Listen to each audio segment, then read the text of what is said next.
the Sikh ruler of Punjab, Ranjit Singh had annexed Kashmir from the Muslim ruler in 1819.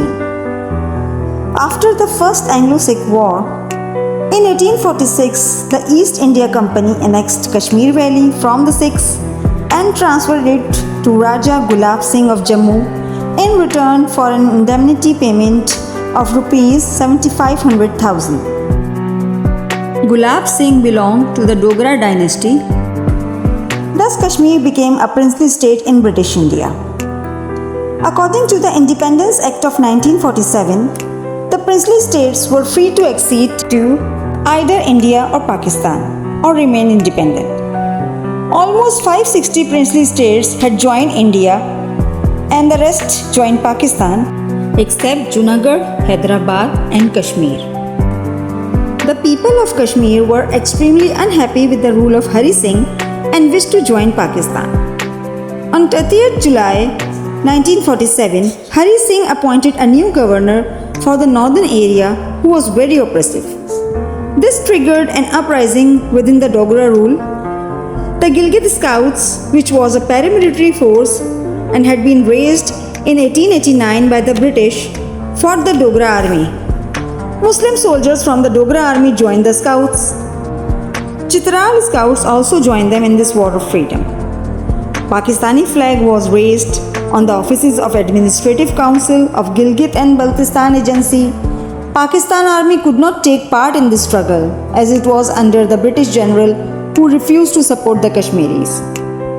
The alternative was tribal volunteers who decided to liberate Kashmir from the oppression of Hari Singh as Muslim population was suffering under his rule. The tribal area of Pakistan administration was governed by political agents and Pakistani law were not applicable in the tribal belt. The call to go to war had to come from religious authority, the Pir Ghulam Dastagir of Wana, who gave the fatwa that liberation of Kashmir was a jihad against the Hindu Dogra ruler.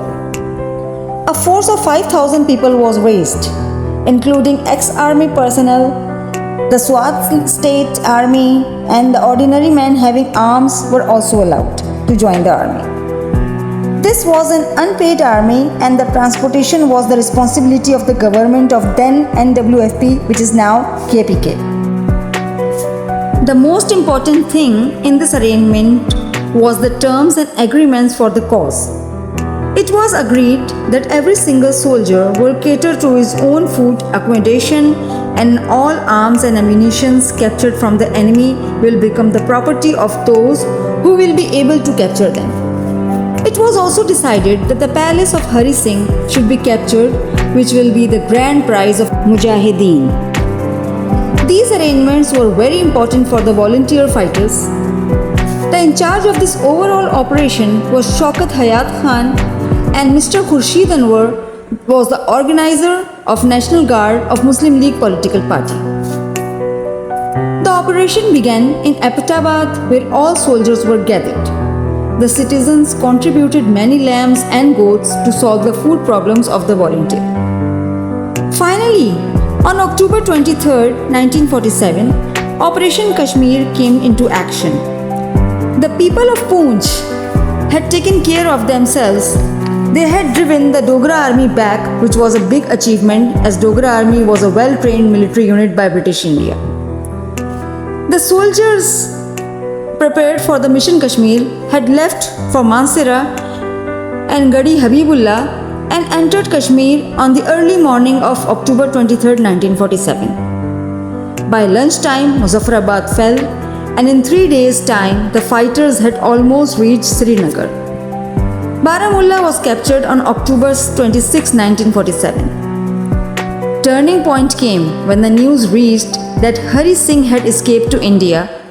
Rumors spread that Indian troops had come to help the Dogra army. At this, the local fighting force came under pressure and was forced to retreat.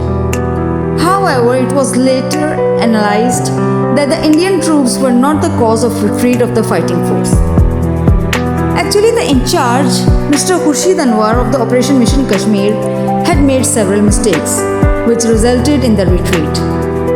When he saw victory was certain, He declared that the fighters will not get the war booty and the palace of Maharaja to be set free.